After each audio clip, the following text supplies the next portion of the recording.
अस्सलाम वालेकुम नाज़रीन, प्रोग्राम में खुश आमदीद। आज फैसलाबाद सिविल लाइंस में ज़ाहरन ISI के ऑफिस के ऊपर हमला किया गया। हमला जो था उसके अंदर 22 हलाकतें अभी तक कंफर्म हो चुकी हैं और वही पैटर्न है जो आपको पाकिस्तान भर में हमलों का नज़र आता है। जब ये ख्याल किया जा रहा था कि पाकिस्तान ने दहशतगर्दी और दहशतगर्दों के ख़िलाफ़ जंग में कुछ बड़ी कामयाबी हासिल कर ली है, तो उसके बाद पाकिस्तान के हर कोने के अंदर से दहशतगर्दी की वारदातों में इजाफा होता हुआ हमें नज़र आ रहा है। इस्लामाबाद की सड़कें हों, फैसलाबाद के महफूज इलाके हों, बलूचिस्तान के वो एरियाज़ हों जहाँ पर अमूमन लोग आराम से घूमा करते थे, खैबर पख्तूनख्वा के वो एरियाज़ हों जिसके बारे में कहा जाता था कि शायद यहाँ से दहशतगर्दों की जड़ें निकाल दी गई हैं। कराची की और इंटीरियर सिंध की वो इलाके हों जहाँ से खबर बहुत कम बनती है, लेकिन अगर आप रोज़ाना की खबरें पढ़ रहे हैं तो आपको पता चलेगा कि 10-10, 12-12 लोग जो हैं रोज़ाना मारे जाते हैं। पंजाब और पाकिस्तान के दूसरे एरियाज़ के अंदर दहशतगर्दी की एक लहर है जो थमने का नाम नहीं ले रही। पाकिस्तान की अमूमी सूरत हाल के ऊपर आज हम बात करेंगे, बिलखसूस दहशतगर्दी के हवाले से। जो बड़ा सवाल हम उठाना चाहते हैं वो ये कि इतनी बड़ी वारदात होती है और रोज़ाना होती है, लेकिन कभी भी हम हतमी तौर पर यह नहीं बता पाते कि इसके पीछे लोग कौन हैं और ये मुहरकात इनकी क्या हैं।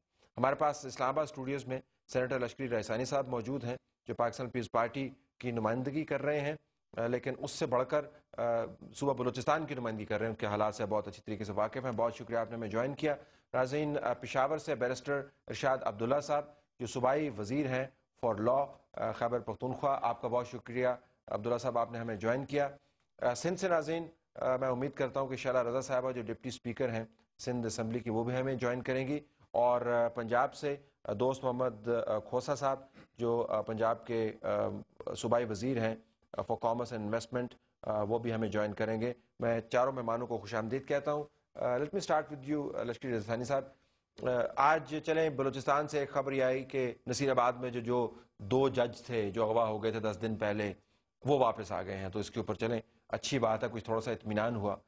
लेकिन इतनी कत्ल गारत गरी है जो ज़ाहरन तो बड़ी खबर नहीं बनती, लेकिन छोटे छोटे वाक़यात रोज़ होते रहते हैं। बलूचिस्तान में ये कौन कर रहा है? मैं पंजाब के ऊपर दूसरे एरियाज पर आऊँगा। खबर बलूचिस्तान में आपकी नज़र में ये कौन कर रहा है? देखिए, पहला बात यह है कि हम खुद एक सवाल पूछें पूरे मुल्क से कि क्या बलूचिस्तान को बाकी सूबों के बराबरी पे लाने के लिए कभी एफर्ट्स किए गए या नहीं।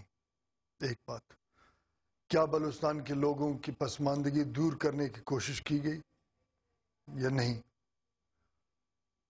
फिर बलूचिस्तान के लोग अपने आप को हिंदुस्तान का हिस्सा कभी नहीं समझते थे और ईरानियन प्लेटो का हिस्सा है, इसमें कोई शक नहीं होना चाहिए, जोग्राफियाई तौर पे, सकाफत तौर पे नहीं है। और उसके बाद पाकिस्तान बनने के बाद वो एक हिस्सा बना, वो अलहदा बात है, मगर वो नफसियाती तौर पे अपने आप को हिंदुस्तान के हिस्सा नहीं समझते। अब ये जो मैंने पहले सवालात पूछे, क्या बलूचिस्तान के लोगों के हुकूक मिले हैं नहीं, अब यहाँ एक एहसास है बलूचिस्तान के लोगों में कि वो एहसास महकूमी है, एहसास महरूमी है।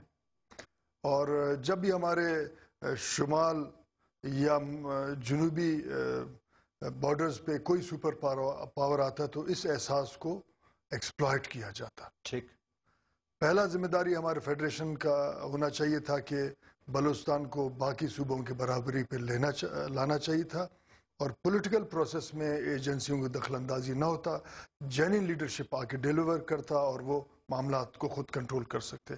वहाँ ये हुआ। अब जब हमारे शुमाल में जब सोवियत यूनियन करीब आया तो आपको याद होगा कि एक बहुत बड़ा इशू खड़ा हुआ और बड़ा बगावत हुआ बलूचिस्तान में। उससे पहले नौरोज़ खान का, उससे भी पहले हुआ। और आज क्योंकि आपके बिल्कुल हमसाए में एक सुपर पावर मौजूद है और फिर हमने 1977 के बाद पाकिस्तान को लॉन्चिंग पैड बनाया अफ़गानिस्तान के ख़िलाफ़ और वहाँ 1 मिलियन से ज़्यादा लोग मारे गए। अब एक बात हमको समझना चाहिए, क्या अफ़गान भूलेंगे इस इशू को कि उनका मुल्क को खंडरात में तब्दील किया गया। अब इसको एक्सप्लॉइट किया गया कि इस्लाम को ख़तरा है और पाकिस्तान को ख़तरा है। मैं ये समझता हूँ اس وقت کا جنگ میں نہ اسلام کو خطرہ تھا نہ پاکستان کو سرمایہ داران نظام کو خطرہ تھا، تو وہ سرمایہ داران نظام کا جنگ ہمارے سرزمین سے لڑا گیا. لیکن آج وہ کیونکہ تاریخ آج جو ہے وہ تاریخ جو ہمارے گلے پڑی ہوئی، وہ ہمارے گلے پڑی ہوئی ہے، کیونکہ آج اسلحہ کا ڈھیر بنا دیا گیا، پورے پاکستان کو بارود کا ڈھیر بنا دیا گیا. تو ان چھوٹے چھوٹے ایشوز کو کہیں شیعہ سنی کے بنیاد پہ، کہیں پنجابی بلوچ کے بنیاد پہ، کہیں پشتون اور مہاجر کے بنیاد، ان کو ایکسپلائٹ کرنا ابھارنا بڑا آسان ہے. اپنی کوتاہی اندر کی اور باہر کا استحصال، یعنی بیرونی عناصر بھی ہیں اس کے اندر. سپر پاور کا آپ نے حوالہ دیا، جس کو ابھی ہم جب بات کریں گے کہ اس کا تعلقات تو ظاہراً ہمارے بڑے اچھے ہیں. تو بلوچستان کی حالات تو یہ ہیں. تو یہ کڈنیپنگ وغیرہ ہوتی ہے، یہ جو مافیاز بن گئے ہیں، جو گن رنرز ہیں، یہ اسی کا ایک عکس ہیں یا یہ بیچ میں اندر خانے کوئی کرمنل ایلیمنٹس میں جس کو ریاست گرفت نہیں کر پاتی؟ اب ہوا یہ کہ 10 سال کی عمریت کے بعد ایک پولیٹیکل اور ایک سوشل خلا ہمارے سماج میں رہ گیا. کرپشن کا جو ایک کرپٹ پولیٹیکل پریکٹس ہے، اس نے خلا، انتظامی خلا، سیاسی خلا، شعوری خلا اور آپ اس کو اخلاقی خلا سمجھیں پیدا کر چکا ہے. کوئی شخص ذمہ داری لینے کے لیے تیار نہیں ہے. اس کے وجہ سے ان تمام معاملات کو، ان تمام محرومیوں کو بھی ایکسپلائٹ کیا جاتا ہے اور کرمنل ایلیمنٹ بھی اس وقت اٹھ چکے ہیں، کیونکہ انتظامی طور پہ بھی ہم ڈیلیور نہیں کر سکتے ہیں. تو پورے ملک کے اندر مختلف ایشوز کو ایکسپلائٹ کر کے ایک سائیکل آف وائلنس کو برقرار رکھنے کے لیے اس ملک میں مختصراً اگر آپ بتائیے گا کہ اگر آپ کو آج صوبہ بلوچستان کے اندر ریاست کی ریٹ کو 1 سے لے کے 10 نمبر تک نمبر دینے ہوں تو کتنی ریٹ ہے؟ لوگوں کو تحفظ دینا، لوگوں کی احساس محرومی کو دور کرنا، ان سازشوں کو پکڑنا، جرائم پیشہ عناصر کا کلا کما کرنا، 1 سے لے کے 10 تک کتنے نمبر دیں گے آپ؟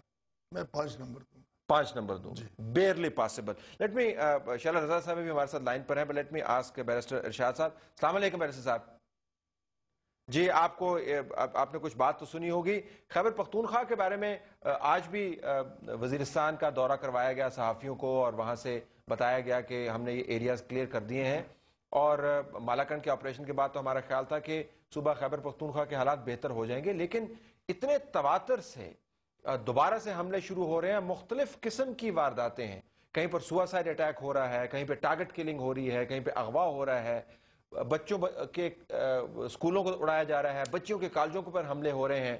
خیبر پختونخوا میں اس وقت یہ سب کچھ کون کر رہا ہے؟ دیکھیں جی، اس پہ ہمارا موقف کافی کلیئر ہے کہ اوورال جو ایجنڈا ہے جو تحریک طالبان کا ہے، اور جیسے آج بھی جو واقعہ ہوا فیصل آباد میں، اس کا بھی انہوں نے ذمہ داری لی.